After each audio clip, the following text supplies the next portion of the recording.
दोस्तों, कैसे हैं आप। तो आज हम आ गए हैं फिर से एक कार रिव्यू के साथ हैचबैक सेगमेंट में। जो लार्ज हैचबैक है उस सेगमेंट में काफ़ी सारी बढ़िया कार्स हैं, जैसे कि स्विफ्ट जो कि काफ़ी समय से अच्छा परफॉर्म कर रही है। उसके बाद i20 है, वो भी काफ़ी समय से इस सेगमेंट में मौजूद है। और इसके बाद और कारें भी हैं इस सेगमेंट में, जैसे कि टाटा अल्ट्रोस। यहीं पर बहुत सारे ऐसी कार्स आ गई हैं जो कि कुछ हद तक स्मॉल एसयूवीज़ या क्रॉसओवर्स आप इन्हें कह सकते हैं, जैसे कि टाटा पंच वगैरह वगैरह।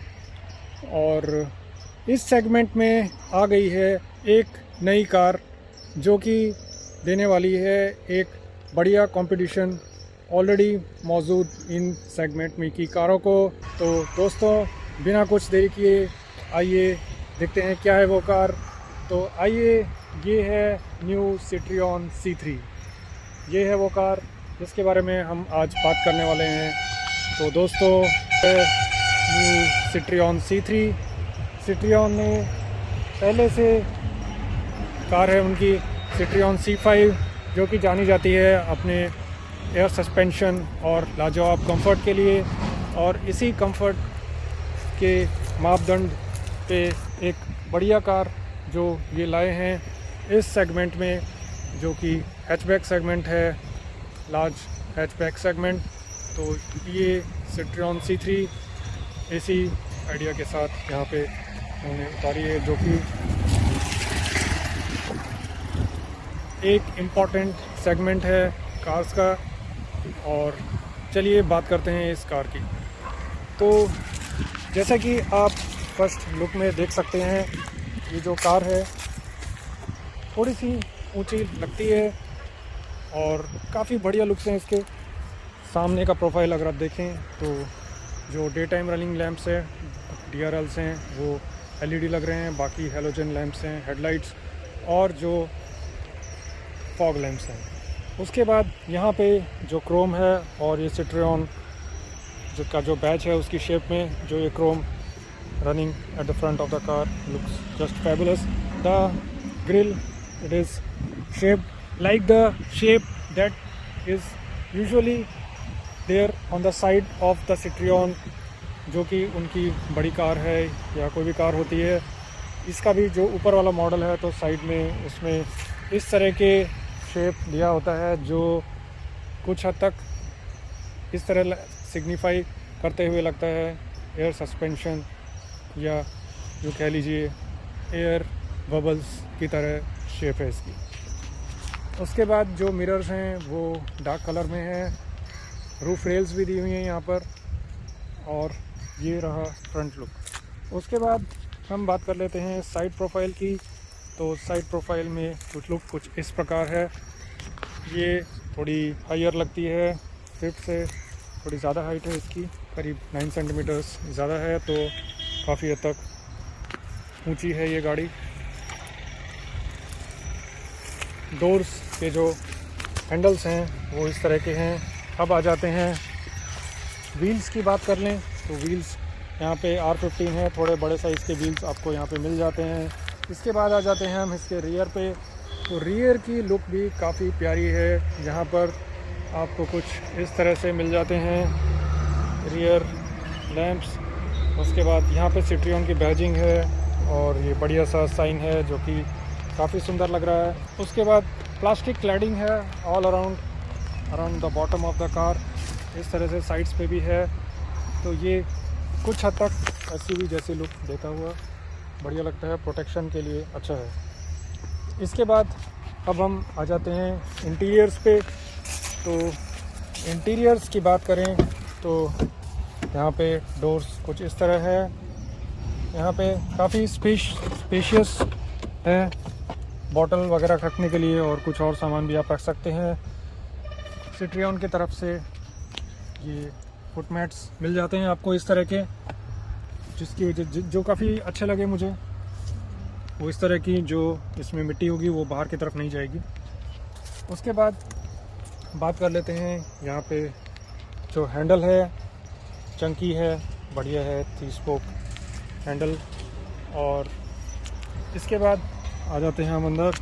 जो मिरर के कंट्रोल्स हैं वो कुछ इस तरह से दिए हुए हैं यहाँ पे, these are easy to operate. उसके बाद आ जाते हैं हम अंदर की तरफ और बात कर लेते हैं। बात करें इसके स्पीडो कंसोल की, तो ये कुछ इस तरह से दिखता है, काफ़ी बढ़िया लुक है। यहाँ पे काफ़ी डिजिटल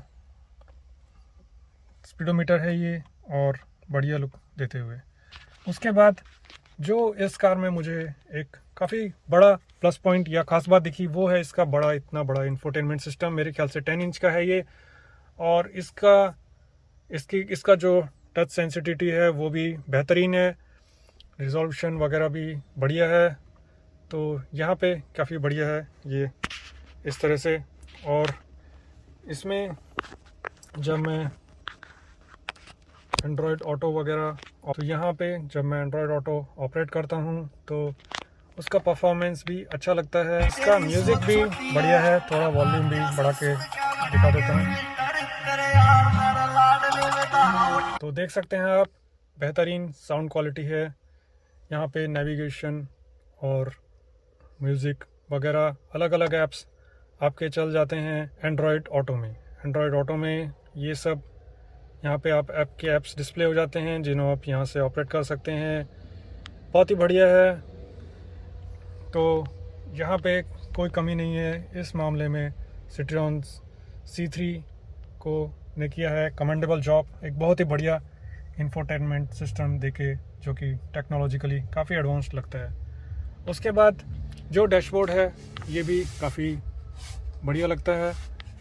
यहाँ पे front end passenger and driver airbag है। ये यहाँ पर फॉग लुक है, कंट्रोल्स इस तरफ हैं।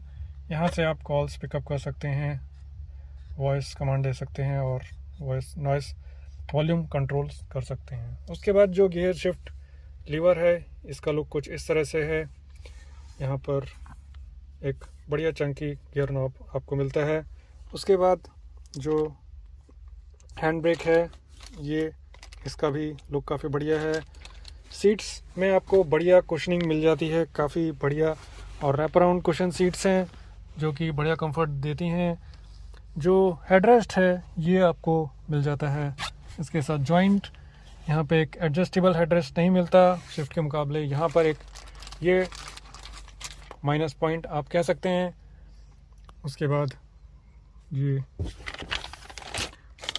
सनशेड्स इस तरह से, ये इंटीरियर लाइट्स यहाँ पर, और ये हैं कंट्रोल्स एसी के। और यहाँ पे एक 12 वोल्ट सॉकेट दिया हुआ है। यहाँ पे फ़ोन के लिए एक स्पेस है, यहाँ पे कुछ और स्पेस है, यहाँ पे भी आप फ़ोन रख सकते हैं। यहाँ पे आप कुछ ग्लासेस वगैरह रख सकते हैं, कप होल्डर है। यहाँ पे कुछ एडिशनल स्पेस है। उसके बाद यहाँ पर भी स्पेस है, तो काफ़ी आपको स्पेस मिल जाती है। यहाँ पर विंडो पेंस के लिए यहाँ पे कंट्रोल्स दिए हुए हैं, ये मेरे ख्याल से रियर के लिए हैं, और फ्रंट के लिए यहाँ गेट पर दिए हुए हैं। तो ये हो गया। तो यहाँ से आप ड्राइवर भी जो है रियर के विंडो पेंस को ऑपरेट कर सकता है। तो ये हो गया फ्रंट सीट्स। अब चलते हैं रियर सीट्स की तरफ। तो मेरी हाइट 5 फीट 9 इंचज़ है, उसके हिसाब से फ्रंट सीट एडजस्टेड है। उसके बाद यहाँ पे आप जो नी रूम है वो देख सकते हैं। सीट्स काफ़ी कंफर्टेबल ब्रॉड हैं, और यहाँ पर अगेन आपको एक एडजस्टेबल हेडरेस्ट नहीं, इस तरह का हेडरेस्ट मिलता है, लेकिन ये काफ़ी सॉफ्ट है। उसके बाद बैठकर देख लेते हैं। आपको रियर में सीट बेल्ट्स, यहाँ पर 3 point seat belt middle passenger के लिए नहीं मिलती है, लेकिन सीट बेल्ट अवेलेबल है। अब मैं आपको यहाँ पर बैठ के दिखा देता हूँ कैसा नी रूम वगैरह है यहाँ पर। तो यहाँ पर आप देख सकते हैं नी रूम सफिशिएंट है मेरी हाइट के हिसाब से, और यहाँ पर आप लेग्स को कुछ हद तक स्ट्रेच कर सकते हैं। सीट्स के नीचे काफ़ी स्पेस है, इस तरह से आप लेग्स को सब स्ट्रेच कर सकते हैं। तो इस तरह से भी रख सकते हैं लेग्स को। तो यहाँ पर स्पेस ठीक ठीक है। स्विफ्ट में भी स्विफ्ट के मुकाबले यहाँ पे रियर में स्पेस कुछ बेहतर लग रही है। हालांकि बेलेनो के मुकाबले रियर में स्पेस कुछ कम है, आप कह सकते हैं। तो ये है इसका रियर सीट्स। यहाँ पे आराम से 1 लीटर बॉटल आ सकती है। तो ये हेडरूम, जहाँ तक हेडरूम की बात कर लें तो ये इस तरह से हेडरूम आपको सफिशिएंट मिल जाता है रियर में। और तो ये है रियर सीट्स, अच्छा है रियर सीट्स। और जो जहाँ तक की सीट को देख सकें हम इसके साइज़ के हिसाब से, तो 3 passengers can sit comfortably here. हालांकि जो ये बीच में ट्रांसमिशन टनल के जैसा है, एलिवेशन ये थोड़ा सा हाई है, तो ये थोड़ा सा परेशान कर सकता है मिडिल पैसेंजर को। तो उसको थोड़ा अपना पैर इस तरह से स्प्रेड करके बैठना पड़ेगा, इस तरह से। तो ये थोड़ा सा यहाँ पे एक माइनस पॉइंट हमको देख रहे हैं। और जो सीट और इसके बीच में स्पेस है वो भी थोड़ा कम है। हालांकि यहाँ पे एक अच्छी बात ये देखने को मिल रही है कि 2 USB पोर्ट यहाँ पे मिल रहे हैं आपको अपने मोबाइल चार्ज करने के लिए। तो रियर पैसेंजर्स को दिक्कत नहीं होगी अपना मोबाइल चार्ज करने के लिए। तो यहाँ पे आपको बढ़िया फैसिलिटीज़ मिल रही हैं रियर पैसेंजर्स को। यहाँ पे पॉकेट्स हैं सीट्स के पीछे। अब हम चलते हैं पीछे डिक्की की तरफ और देख लेते हैं कि गाड़ी में कैसा है बूट स्पेस। तो ये है बूट स्पेस गाड़ी में। यहाँ पे एक इम्पॉर्टेंट डिफरेंस या इम्पॉर्टेंट एडवांटेज यूँ कह लीजिए कि C3 में जो आपको मिल जाता है स्विफ्ट के मुकाबले, कि यहाँ पे अराउंड 46 लीटर्स ज़्यादा बूट स्पेस मिलता है आपको स्विफ्ट के मुकाबले। तो काफ़ी बड़ा बूट स्पेस है यहाँ पे आपको मिलता हुआ। तो अगर आपको चाहिए एक लगेज के लिए बढ़िया बूट स्पेस, तो उस मामले में ये गाड़ी काफ़ी बढ़िया है। यहाँ पे आपको काफ़ी बढ़िया रेक्टेंगुलर शेप में मिल जाता है ये बूट स्पेस, जो कि आपके लिए काफ़ी इजी होगा लगेज को लोड करने के लिए। थोड़ा सा लिफ्ट थोड़ा हायर है, बट अगेन आप यहाँ पे बड़े सूटकेसेस आराम से प्लेस कर सकते हैं। थोड़ा बहुत छोटा जो लगेज है वो आप यहाँ पर, ये जो छोटा स्पेस है यहाँ रख सकते हैं। तो क्वाइट वेल डिज़ाइंड बूट मैं कहूँगा, जहाँ पे सिट्रियन ने बहुत अच्छा काम किया है। तो दोस्तों ये हो गया इसका बूट स्पेस। और इंटीरियर्स की बात कर ली है हमने। तो जैसा कि आप देख सकते हैं टायर्स कुछ इस तरह से हैं इसके। और बात कर लें हम ग्राउंड क्लियरेंस की, तो यहाँ पे बढ़िया ग्राउंड क्लियरेंस भी आपको मिल जाता है ये। और मैं आपको एक और चीज़ दिखाना चाहूँगा, यहाँ पर हम खोल देते हैं इंजन बे, वहाँ से मैं आपको दिखाऊंगा कुछ। तो दोस्तों यहाँ पर खोल लिया है हमने इसका इंजन बे। ये है इसका इंजन, और यहाँ पर है आपका एयर फिल्टर, ये आपका बैटरी, यहाँ पे आपके फ्यूज़ बॉक्स हैं। और जो रेडिएटर का रिजर्वायर वो यहाँ पे है, यहाँ पे जहाँ से आप इसको टॉप अप कर सकते हैं। ये आपका स्क्रीन फ्लूइड है, और यहाँ पे आपका ब्रेक फ्लूइड है। काफ़ी कुछ इंजन दिखने में स्विफ्ट जैसा ही लगता है। और यहाँ पे आपका स्टिक है जिसकी वजह से आप इंजन ऑयल का लेवल चेक कर सकते हैं। तो दोस्तों जो मैं बात कर रहा था, ख़ास बात इस गाड़ी में आपको जो बढ़िया मिल जाती है, इंजन अंडर ट्रे स्प्लैश या फिर splash protector on the under side of the engine. तो यहाँ पे आपको मिल जाती है इंजन अंडर बॉडी ट्रे। तो ये एक बढ़िया बात है यूजुअली इस सेगमेंट की। आई थिंक किसी और गाड़ी में ये आपको नहीं मिलती है। तो ये एक अच्छी बात है, ये आपको बचाएगी आपके इंजन को स्प्लैशेस वगैरह से, और कार को बनाएगी ज़्यादा एरोडायनामिक। तो दोस्तों ये था इसका इंजन के बारे में अब हम करते हैं इसे क्लोज बोनेट को। दोस्तों ये थे इस कार के बारे में जो एक्सटीरियर्स और इंटीरियर्स के बारे में। हाँ, एक बात मैंने अभी नोट की, साइड का टर्न इंडिकेटर यहाँ पे दिया हुआ है आपको, जो कि स्विफ्ट में आपको इंटीग्रेटेड मिल जाता है।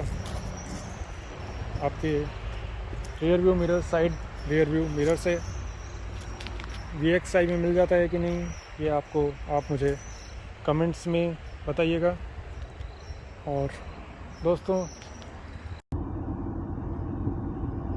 हेलो फ्रेंड्स, तो आज हम चला रहे हैं सिट्रियन C3।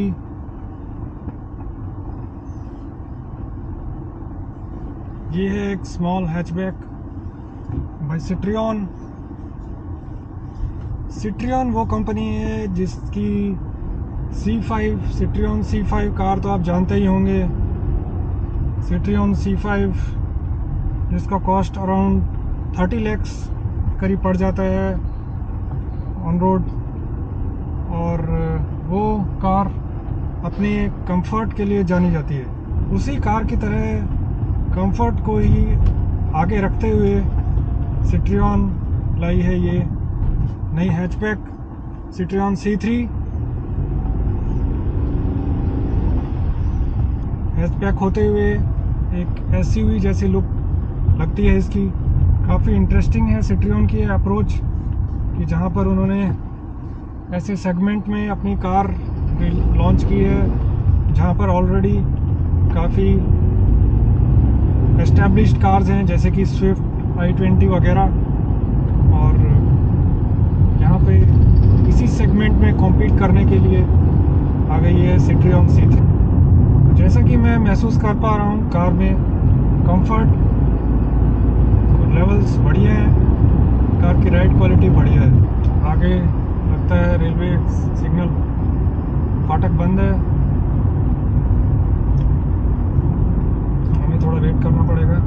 छाया में रुक जाते हैं और करते हैं बात सिट्रियन C3 के बारे में।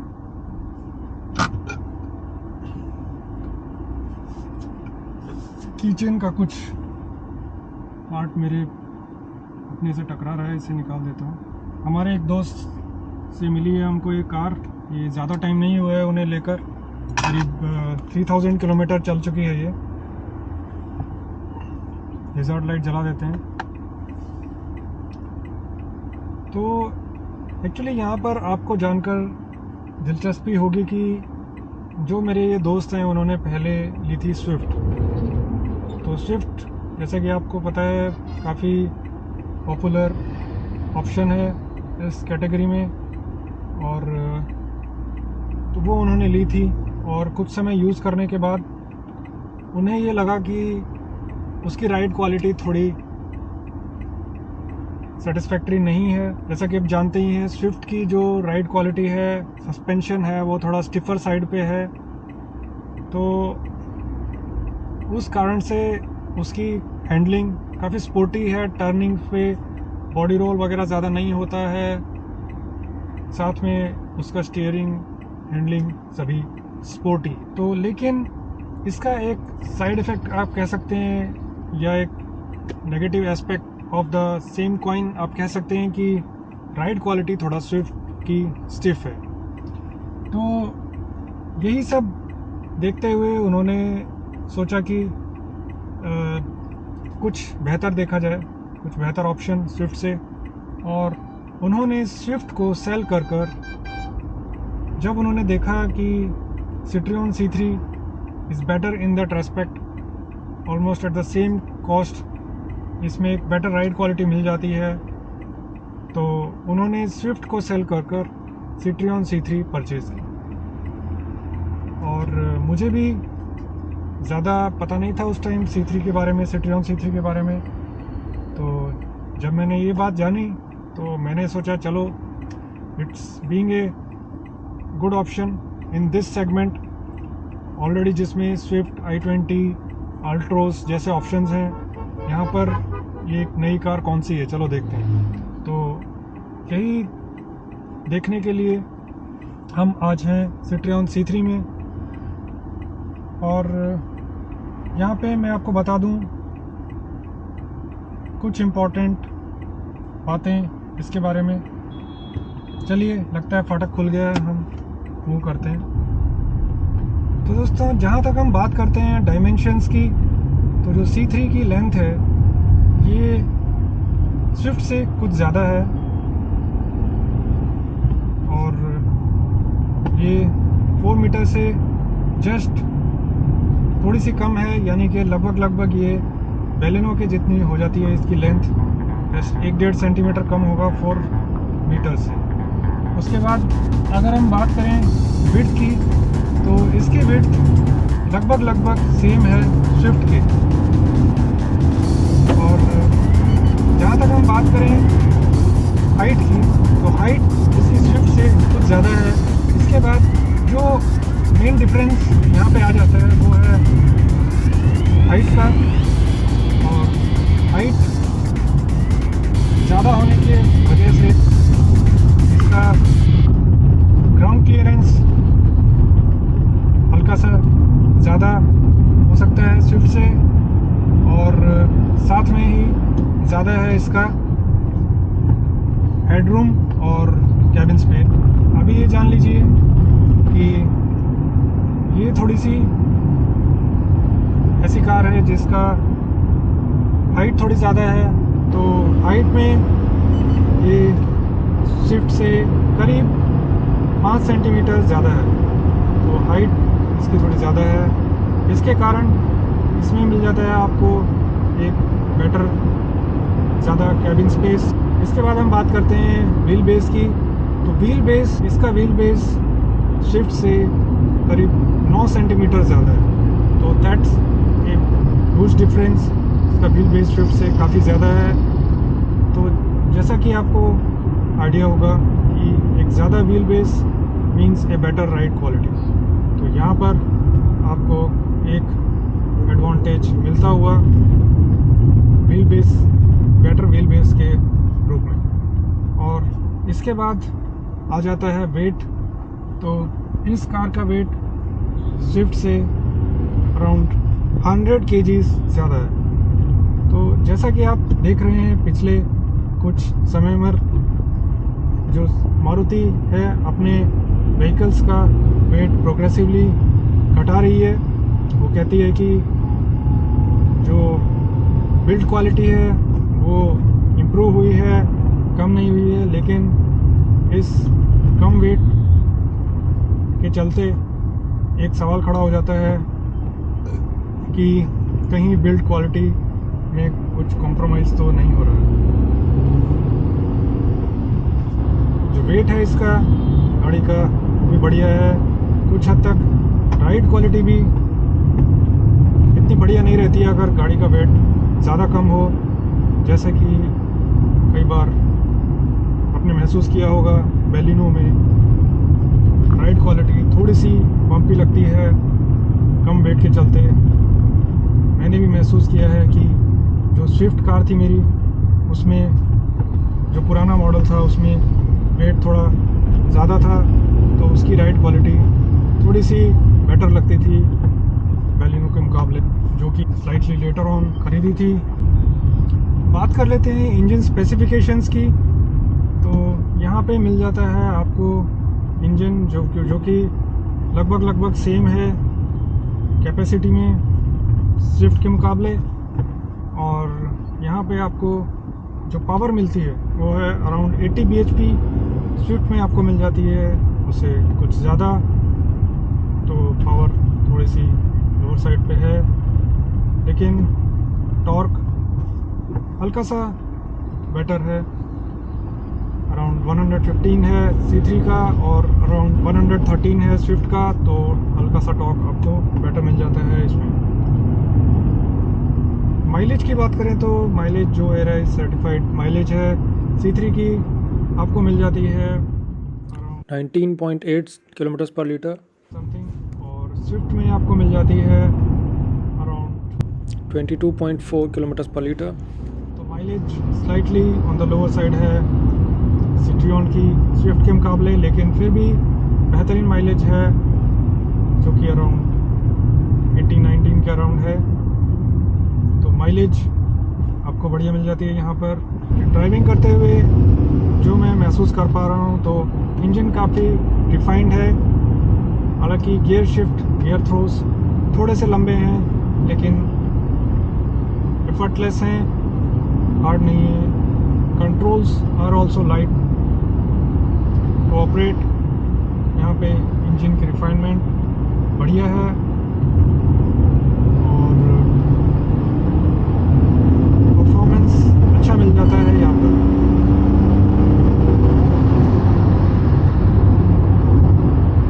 दोस्तों बात कर लेते हैं सस्पेंशन एंड व्हील्स की।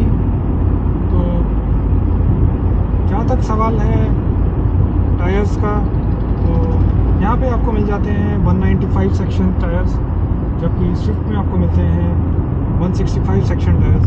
यहाँ पे आपको काफ़ी ज़्यादा वाइडर टायर्स मिल जाते हैं। साथ में आपको मिल जाते हैं यहाँ पे R15 व्हील साइज़, जबकि स्विफ्ट में आपको मिलता है R40। तो यहाँ पे आपको लार्जर साइज़ के व्हील्स भी मिल जाते हैं।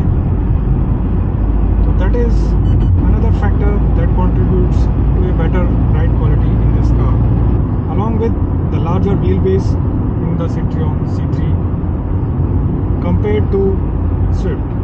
तो यहाँ पर फील 1.2 पेट्रोल वाइब जो वेरिएंट है C3 का, उसको हम कंपेयर कर सकते हैं स्विफ्ट VXI से, जो कि लगभग दोनों कॉस्ट में बराबर से हैं।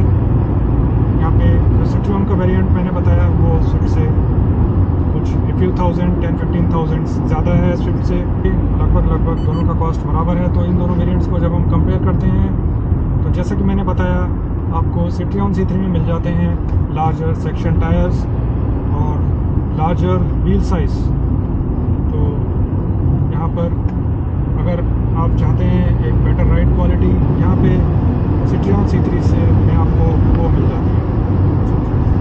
और being a slightly higher car, आप रोड पर गाड़ी में थोड़ा सा ऊपर बैठते हैं, एक कमांडिंग सीट पोजीशन हो जाती है आपकी, और ऑलराउंड विजिबिलिटी भी आपकी काफ़ी बढ़िया है और कह सकते हैं कि स्लाइटली बेटर हो जाती है आपकी, this being a slightly higher car. तो थोड़ा सा SUV वाला एडवांटेज मिल जाता है आपको इस कार में। तो जहाँ तक हम बात करते हैं कॉर्नरिंग स्टेबिलिटी की या फिर हाई स्पीड कॉर्नरिंग एबिलिटी की, उसमें जो सेफ्टी की बात है या फिर कहाँ तक बॉडी रोल होता है, तो वहाँ पर हम कह सकते हैं कि स्विफ्ट एक कदम आगे है C3 से, क्योंकि C3 being higher car, possibly a higher centre of gravity और सस्पेंशन भी इसका मुझे लग रहा है कि slightly on the softer side है as compare to the Swift. तो यहाँ पर आपको स्विफ्ट में एक बेटर कॉर्नरिंग एबिलिटी या एक स्पोर्टी हैंडलिंग मिल सकती है, लेकिन हाँ यहाँ पर C3 में आपको मिलती हुई एक बेहतरीन ride quality. You can easily ride over bumps, potholes. बड़े पॉटहोल्स पे आपको थोड़ा स्लो होना पड़ सकता है, लेकिन छोटे potholes they don't bother you as much as it does in the Swift में आपको थोड़े जर्क्स मिलते हैं, राइड क्वालिटी थोड़ी सी वहाँ पर एक कदम पीछे दिखती हुई। बात कर लें सीट के कंफर्ट की, तो बढ़िया कुशनिंग दी गई है सीट्स में, बढ़िया सीट्स हैं, रैप अराउंड सीट्स हैं। हाँ एक बात जो मैं कहूँगा यहाँ पे मैं मिस कर रहा हूँ वो है एडजस्टेबल सीट बेल्ट। तो यहाँ पे इसकी हाइट थोड़ी ज़्यादा है, तो ये मेरे गर्दन पे थोड़ा लग रहा है। I would have preferred it on A slightly lower side. तो ये एक बात है तो शायद वो ऊपर के वेरिएंट्स में इस गाड़ी में मिलता है कि नहीं मुझे पता नहीं, लेकिन यहाँ पे वो चीज़ नहीं है जो मेरी स्विफ्ट ZXi में थी। उसमें एडजस्टेबल सीट बेल्ट्स थी तो मैं इसकी हाइट थोड़ी कम कर देता था, ये एक चीज़ है। तो सेफ्टी की बात कर लें तो इस गाड़ी में आपको मिल जाते हैं 2 एयरबैग्स, एक पैसेंजर और एक ड्राइवर के लिए, और साथ में आपको मिल जाते हैं फीचर्स जैसे ABS एंड EBD। तो यहाँ पर आपको ये बेसिक सेफ्टी फीचर्स मिल जाते हैं। इस गाड़ी में हाईवे राइड्स का एक्सपीरियंस भी मुझे अच्छा लगा, और साथ ही साथ सिटी में भी इसकी हैंडलिंग काफ़ी निम्बल है। For both city and highway rides गाड़ी अच्छी है। राइड क्वालिटी बेहतरीन है, both at lower speeds and at higher speeds. तो इस तरह से ये गाड़ी एक बढ़िया कार है। If you are an enthusiastic rider also, it gives you quite a good performance in that respect. ये था आज का रिव्यू e-tron C3 के बारे में। हमने देखा कि कैसा है ये अपने सेगमेंट में एक रेफरेंस कार के मुकाबले, जैसे कि स्विफ्ट जो कि एक पॉपुलर कार है इस सेगमेंट में, और इसी के हिसाब से आप देख सकते हैं कि बाकी जो कार्स हैं इस सेगमेंट में उनके मुकाबले भी कहाँ पे आती है ये कार। तो आशा है आपको वीडियो पसंद आया होगा। Thanks for watching. Please do not forget to like and subscribe. We will be coming in the future also with similar car reviews, car and bike reviews also. See you. Have a nice day.